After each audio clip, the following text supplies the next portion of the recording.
और भरे कोई।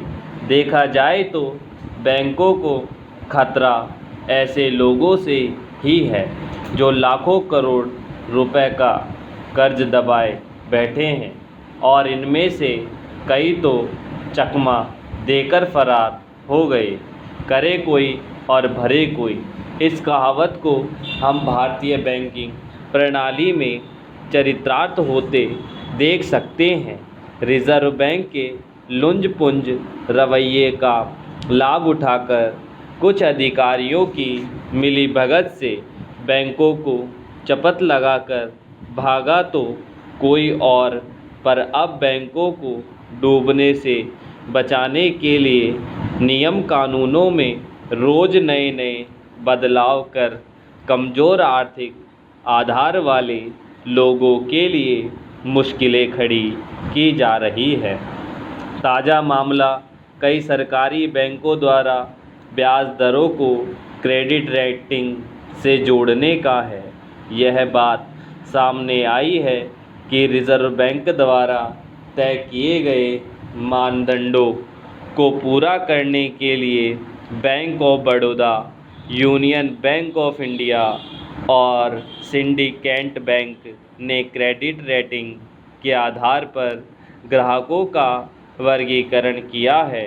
इसका उद्देश्य अच्छी क्रेडिट रेटिंग वाले ग्राहकों को कर्ज पर ब्याज में छूट देना और खराब वालों से ज़्यादा ब्याज वसूलना है।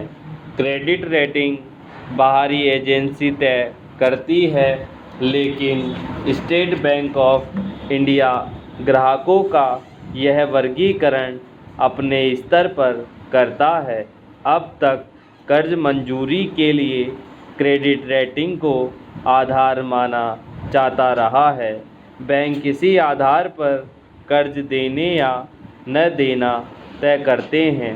नए प्रावधान जो ज़रूरतमंदों के लिए परेशानी पैदा करने वाले हैं, क्योंकि इसमें कर्ज की पूरी अवधि के दौरान ग्राहकों की क्रेडिट रेटिंग पर नज़र रखी जाएगी और इसके घटने बढ़ने के आधार पर ब्याज दरें भी कम ज़्यादा होती रहेगी।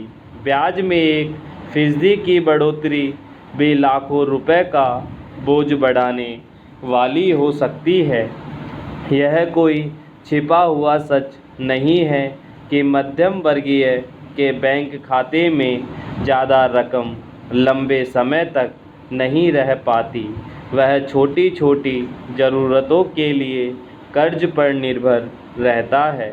सीमित आमदनी के कारण कई बार वह किस्तें भी समय पर नहीं चुका पाता, देर से चुकाता है या डिफ़ॉल्टर भी हो जाता है।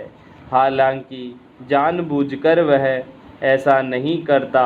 वह जानता है कि बैंक कर्ज की रकम वसूल ही लेंगे।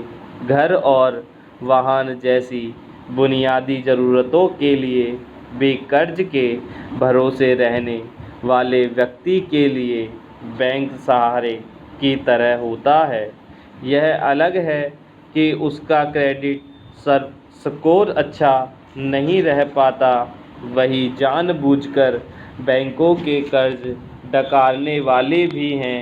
ऐसे लोग न सिर्फ क्रेडिट स्कोर ठीक रखते हैं, बल्कि सभी हथकंडों से वाकिफ़ होते हैं। दरअसल बैंकों को खतरा ऐसे लोगों से ही है जो लाखों करोड़ रुपए का कर्ज दबाए बैठे हैं और इनमें से कई तो चकमा देकर फरार हो गए।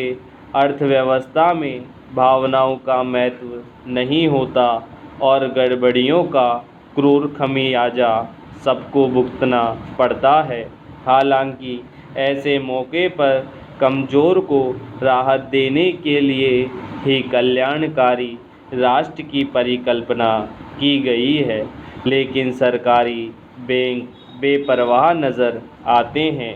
सार्वजनिक संस्थानों को मुनाफा कमाने वाले निजी संस्थानों से प्रतिस्पर्धा में उतारने पर तो ऐसा ही होगा।